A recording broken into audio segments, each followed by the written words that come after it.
البرج ده لما تشوفه هتحس ان هو هادي كده ورايق، بس الحقيقة ان هو زي البركان ساكت اغلب الوقت، بس لما هيتعصب اكيد محدش هيقدر يوقفه. هو البرج اللي هتسميه ملك الراحة، عاشق للتفاصيل، صاحب مزاج عالي محدش هيفهمه ابدا بسهولة، يعشق الراحة والجمال والحاجات الجميلة. لو في حد في الدنيا يتقال عنه ان هو عنيد وذوقه عالي جدا، يبقى هو اكيد بيتكلم وقتها عن برج الثور، وهو ده موضوع حلقة النهاردة.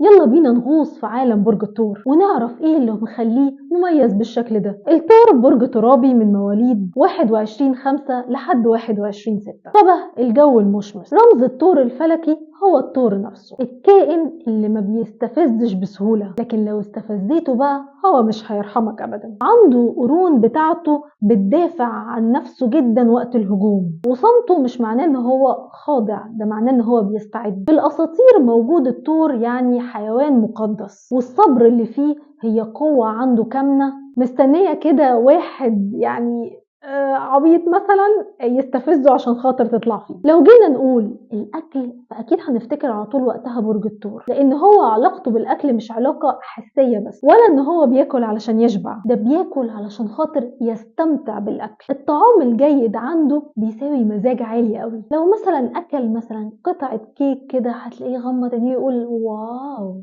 ايه الحلاوه دي. ده انا كمان عايزه اقول لك سر خطير، ان الثور طباخ ماهر جدا في العمل. الثور مش بيجري بسرعه، هو بيتحرك بخطوات ثابته. ممكن ساعات تحس ان هو بيتاخر، بس هو مش بيتراجع. بيحب قوي المكان اللي حواليه والبيئه اللي حواليه تكون متزنه، يكون فيها احترام للمجهود اللي هو بيبذله. مش بيهتم ابدا باللي بيزعق حواليه او بيصرخ، بس هو بعينه بتروح وبياخد باله على اللي بيشتغل بصمت، زي مثلا برج العقرب كده. القائد المثالي اللي يعرف يشتغل تحت ايده هو اللي يديله التعليمات واضحة ويسيبه براحته يشتغل. عايزة اقول لكم ان الثور هو مش بيتظاهر ان هو هادي، هو فعلا هادي، بس جواه قطعة من النار كده مش هتبرد ابدا. غضبه بطيء بس هو تقيل زي البركان بالظبط، مش بينسى بسهولة ولا بيغفر ابدا مهما حاولت انك انت تزن عليه. بيحتاج وقت طويل قوي علشان خاطر يدي الثقة للي قدامه، ووقت اطول منه بكتير جدا علشان خاطر يسترد الثقة دي لو انت حاولت تكسرها. علاقات الثور مش هتلاقيه بيحب وقتها ان هو يتكلم كتير، الحب بالنسبة له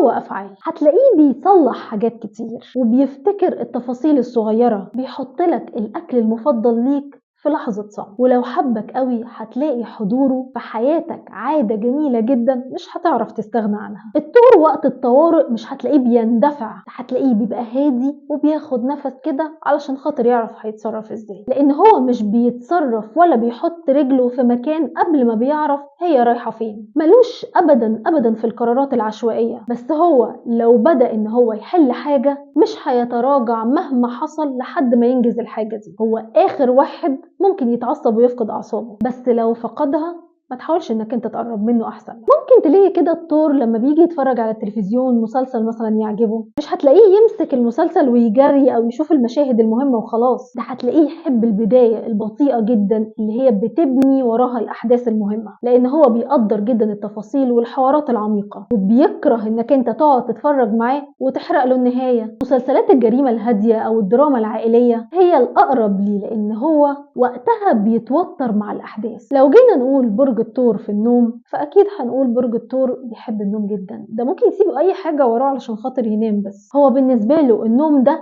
هي الهدنه اللي كاتبها مع اليوم بتاعه علشان خاطر يعرف يبتدي يوم جديد. كمان وضعيات نوم برج الثور بتحكي دايما ان هو بيدور على الامان، تلاقيه نايم على جنبه حاضن المخده بتاعته، او بيغطي نفسه باللحاف او البطانيه بتاعته جامد جدا كانه بيستخبى من العالم اللي حواليه. هو كمان ممكن يسيب النوم ده ويسهر لوقت طويل حتى لو كان تعبان، لمجرد ان ده احساس بيديله الراحه، وبعديها هتلاقيه ينام مهما العالم اتهد حواليه. الثور فنان صبور في المطبخ جدا، هتلاقيه ما بيجي يطبخ بياخد كده خطوات مترتبة، ومش هيفوت أي مرحلة من التوابل أو البصل أو الثوم ويعملها أي حاجة، لا ده هتلاقيه يمسك الحاجة يتبلها ويستنى عليها لحد ما تشرب التتبيلة، ده كمان هيدوقها وبعدين يسويها بالراحة على نار هادية، ومش هيدخل المطبخ ولا هيحاول ان هو يطبخ ابدا لو كان تحت ضغط، ولا بيستمتع ان هو ياكل بسرعة. الترابيزة بتاعة السفرة عنده حاجة مقدسة، اطباقه هتلاقيها قليلة